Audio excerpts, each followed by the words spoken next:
उपहार यानी तोहफा, गिफ्ट। हम अपने रिश्तेदार, मित्र या पड़ोसी इन्हें गिफ्ट देते हैं। तो कुछ अलग अलग अवसर पर हम इन सभी को गिफ्ट देते हैं। तो इस पाठ में हमें इसी तरह ऋत्विक को जो उपहार मिलता है उसके बारे में समझना है। तो इस पाठ का हम पहले परिचय देखेंगे। इस पाठ में ऋत्विक नाम का एक लड़का है, वो गांव में रहता है। वो बहुत ईमानदार है। एक परी ने एक यात्री के रूप में उसकी ईमानदारी की परीक्षा ली। परीक्षा में उत्तीर्ण होने पर परी ने ऋत्विक को अनेक सुंदर सुंदर पुस्तकें पुरस्कार के रूप में दी। ईमानदारी एक अच्छा गुण है। इस कहानी में यही सीख हमें दी गई है। तो एक गांव, उस गांव में ऋत्विक नाम का लड़का रहता था। वो बहुत गरीब था। गांव के पास पुस्तक मेला लगा था। उसने माँ से कहा, मैं भी मेला देखने जाऊंगा।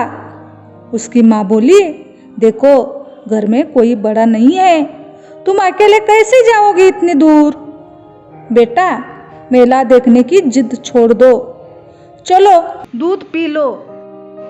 अपनी माँ की बात सुनकर ऋत्विक उदास हो गया और एक पेड़ के नीचे जा बैठा। अचानक उसकी दृष्टि दूर पेड़ों के पीछे गई। जब बहुत तेज रोशनी थी, वो उठकर वहां गया। वहां सुनहरे पंखों वाली एक परी खड़ी थी।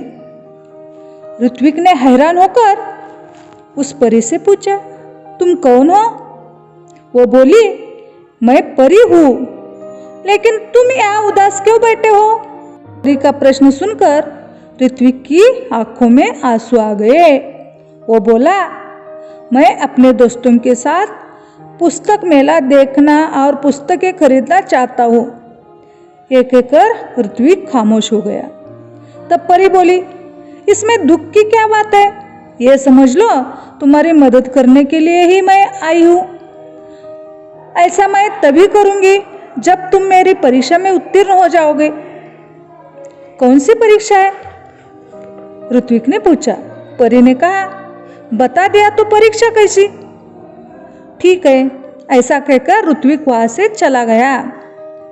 अभी वह कुछ दूर ही गया था कि उसे रास्ते में गिरी हुई एक पोटली मिली।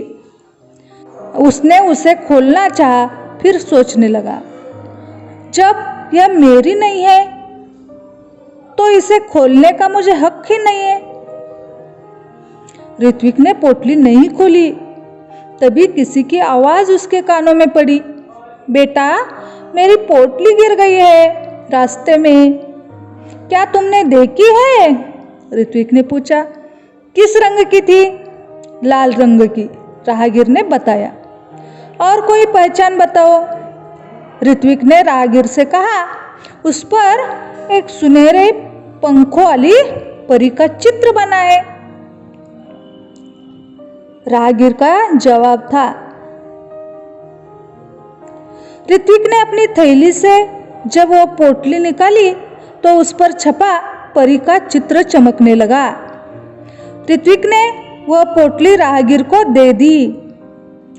सुबह उठकर वह वहीं पहुंचा जहां से परी मिली थी। देखा तो वह कोई नहीं था।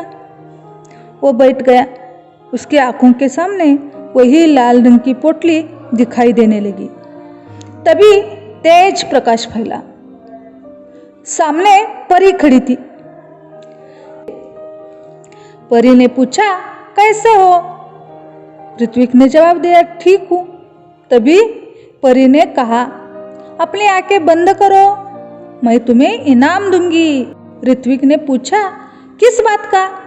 परी की बात ऋत्विक को समझ में नहीं आ रही थी। उसने फिर भी आंखें बंद कर ली। परी ने उसके हाथों में एक मखमली थैली पकड़ा दी। ऋत्विक ने देखा तो हैरान रह गया। ये तो वही पोटली थी जो उसने राहगीर को दी थी। परी ने कहा, कल मैंने ही तुम्हारी ईमानदारी की परीक्षा ली थी, वो राहगीर भी मैं ही थी, इसलिए मैं तुम्हें यह इनाम दे रही हूँ। परी ने ऋत्विक को समझाया, ईमानदार व्यक्ति के जीवन में किसी वस्तु की कमी नहीं होती। जाओ, अब तुम्हें मनचाही वस्तु मिलेगी।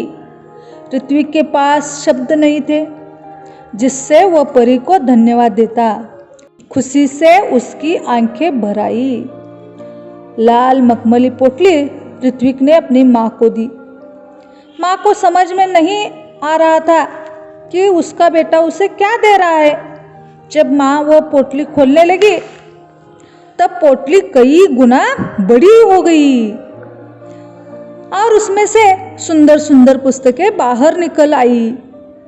पुस्तकों का ढेर देखकर माँ चकित रह गई। ऋत्विक ने मित्रों के लिए अपनी बहन कृतिका की सहायता से पुस्तकालय खोला। वहाँ सभी बच्चे आकर अपने मनपसंद पुस्तकें पढ़ने लगे। उनको पूरा गांव पुस्तक मित्र के नाम से जानने लगा। ऋत्विक ने पुस्तकालय को ही अपने जीवन का ध्येय बना लिया। उसका सारा समय पुस्तकों के बीच बीतने लगा। एक दिन पुस्तक पढ़ते पढ़ते ऋत्विक की आंख लग गई। देखता क्या है कि पुस्तकें उससे बातें करने लगी। उससे एक पुस्तक ने पूछा, ऋत्विक, अगर तुम अपने जीवन में बड़े आदमी बनोगे तो क्या तुम हमारा साथ छोड़ दोगे, हमें भूल जाओगे? ऋत्विक ने कहा, नहीं नहीं, अब तो तुम ही मेरी साथी हो, मित्र हो। तभी किसी ने दरवाजे की घंटी बजाई और उसकी नींद टूटी। जागने पर देर तक सोचता रहा कि आगे चलकर वह बड़ा सा पुस्तक भंडार खोलेगा। तो हमें यहाँ क्या समझ में आता है कि ईमानदारी चरित्र निर्माण की नींव है। हमें भी ऋत्विक की तरह कोई भी काम ईमानदारी से करना चाहिए। धन्यवाद।